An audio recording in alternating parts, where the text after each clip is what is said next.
Hello everyone. IBPS RRB PO के exam just लगे हुए हैं मल्टीपर्पज के बाद। तो देखिए, पजल और सिटिंग अरेंजमेंट, अगर रीजनिंग में ये हमारा बेहतर है तो ऑब्वियसली बात है रीजनिंग हमारी बहुत अच्छी हो सकती है। मैं आपको छोटे छोटे बहुत सारे तरीके शेयर कर चुकी हूँ। बाकी हम उन्हीं एक सीरीज में आगे बढ़ते हैं। कुछ क्वेश्चंस के साथ मैं आपको यहाँ पे क्वेश्चंस लगवाऊंगी सिटिंग अरेंजमेंट और पजल के तरीके। देखिए, कंटेंट बहुत मिल जाएगा प्रैक्टिस करने के लिए, लेकिन अप्रोच सही हो ना तो प्रैक्टिस हमारी सही दिशा में जाती है। यानी कि आप लगा रहे हैं, आपने 50 पजल लगा दी, लेकिन आपने उसका तरीका सही नहीं लगाया, तो आपने एक ही तरीके पर प्रैक्टिस की, तो तरीका सही सीखिए and then see the results. आप बहुत ज्यादा ड्रास्टिक चेंज फील करेंगे मेरे इस तरीके से। जो जो मैं आपको पजल्स के छोटे छोटे से टाइप्स या सिटिंग अरेंजमेंट के टाइप्स बता रही हूँ, उनको फॉलो करिए, आपको बहुत ज्यादा चेंजेस आएंगे लगाने में। अब आप देखिए, यहाँ पे एक आपको सेटिंग अरेंजमेंट दे रखा है। 8 पर्सन है, 8 लोग हैं, MRSTHCB और के सर्कुलर टेबल के अराउंड बैठे हैं। Some of them are facing inside while some of them are facing outside. देखिए, इनसाइड आउटसाइड वाले जो होते हैं ना, उसमें बहुत लोग कंफ्यूज हो जाते हैं। इसको देखते हैं। R sits third to the right of S who is facing inside the centre.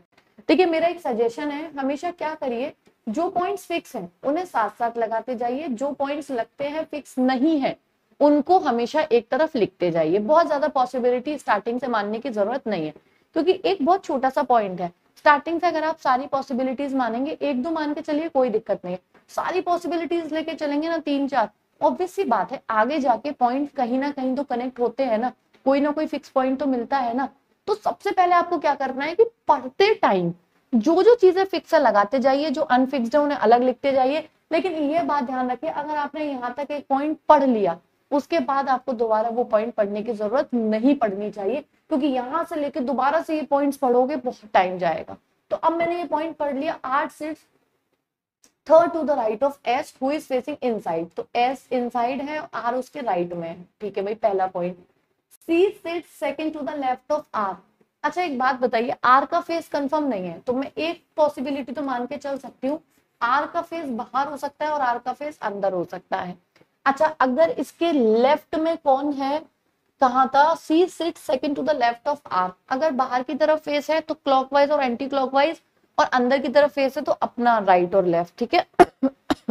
तो बाहर की तरफ फेस है तो सी यहाँ होगा, अंदर की तरफ वो सॉरी बाहर की तरफ फेस है तो सी यहाँ पे होगा। उसके यहाँ पे बोला गया है, एक बार मैं पढ़ लेती हूँ।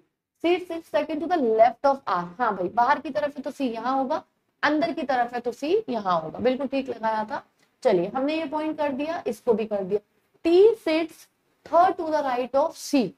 अब third to the right of C, T. अब एक बात बताइए, अगर इसके अकॉर्डिंग देखेंगे तो टी यहाँ तो आ नहीं सकता, फर्स्ट सेकंड थर्ड, क्योंकि ऑलरेडी एस बैठा है।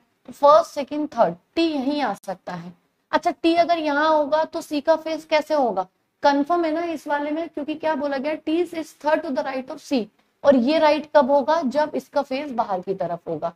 अच्छा, इसमें अगर मैं देखूंगी तो 1 2 3 टी यहाँ भी आ सकता है, 1 2 3 टी यहाँ भी आ सकता है। अब यहाँ पे देखिए, इतनी पॉसिबिलिटी मानने की जरूरत नहीं है।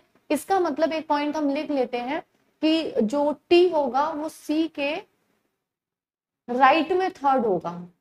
अब यहाँ तो कंफर्म हो गया इसका फेस, लेकिन यहाँ पे दोनों ही जगह खाली है, लेफ्ट राइट है ना, इसलिए अभी इसका इनर और आउटर फेस हम नहीं कर सकते। इस पॉइंट को यहाँ पे बस लिख भी लेते हैं, इसमें लगा दिया, या तो ये सही होगा, ये सही नहीं होगा तो हम उसमें देखेंगे। ठीक है, चलिए भाई, आगे क्या बोला गया, T sits third to the right of C, K sits second to the left of C. तो के जो है वो सी के लेफ्ट बैठा हुआ है। इसके अकॉर्डिंग देखेंगे, सी बाहर है तो सी का जो लेफ्ट होगा के, वो यहाँ होगा। अच्छा, यहां से एक बात समझ में आ गई। अब सी का फेस, तभी मैंने बोला ना पॉसिबिलिटी स्टार्टिंग में मत माना करिए।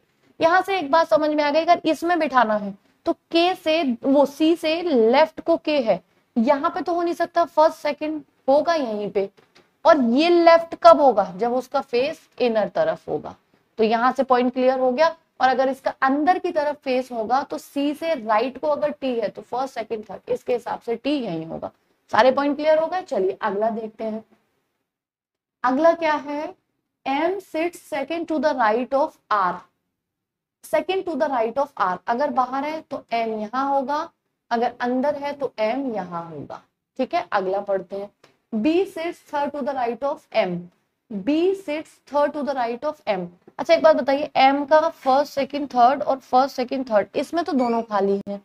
इस वाले के हिसाब से देखिए तो फर्स्ट सेकंड थर्ड और फर्स्ट सेकंड ये तो भरा हुआ है, तो फर्स्ट सेकंड थर्ड यहाँ पे कंफर्म है कि बी कहाँ पे होगा, बी यहाँ होगा, क्योंकि यहाँ तो आ ही नहीं सकता। और ये राइट कब होगा, जब इसका फेस बाहर की तरफ होगा, तभी तो ये इसका राइट हुआ फर्स्ट सेकंड। लेकिन इसमें देखिए 1 2 3 ये जगह और ये दोनों खाली है, इसलिए अभी एम का फेस इसमें कंफर्म नहीं है, तो अभी हम बी को नहीं रखते हैं कंफर्म, बस इतना रख देते हैं कि एम के राइट को बी है थर्ड में, इसमें आगे कंफर्म हो जाएगा। चलिए उसमें कंफर्म है, इसमें कंफर्म नहीं है, तो हमने लिख लिया।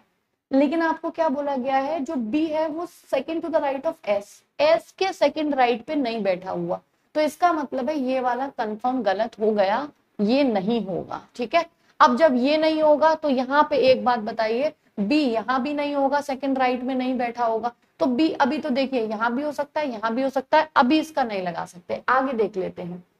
के and R face the same direction.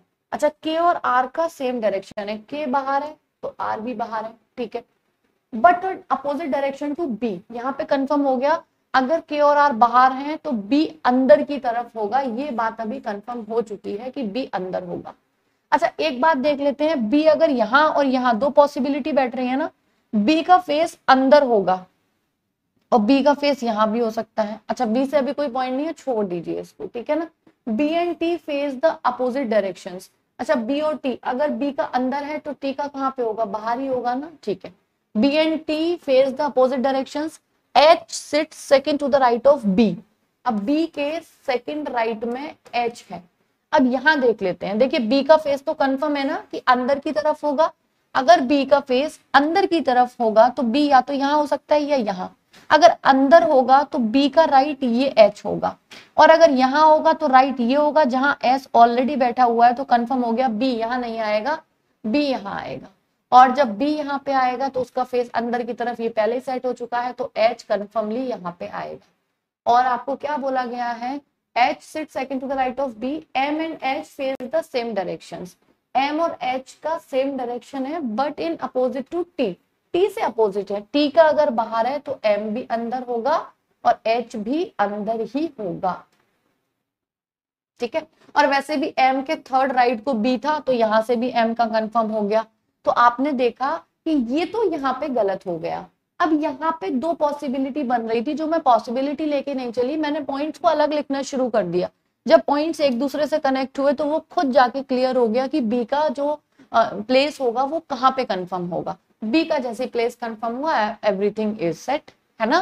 तो यहाँ पे आपने एक बात समझी कि हमें पहले से हर एक चीज को पॉसिबिलिटी मानने की जरूरत नहीं होती है, जो चीजें फिक्स है उन्हें लगा दीजिए, जो फिक्स नहीं है उन्हें लिख दीजिए, बाद में जाके वो अपने आप से क्लियर हो जाती हैं जब वो एक दूसरे से कोरिलेट हो जाती हैं।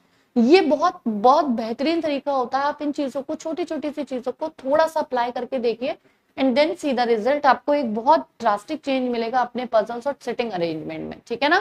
तो चलिए इनर और आउटर फेस वाला एक बार आप क्वेश्चंस लगाइए इस तरीके से, और बाकी हम जितनी भी छोटे छोटे से टिप्स ट्रिक्स हैं वो आपके साथ शेयर करती रहूंगी मैं।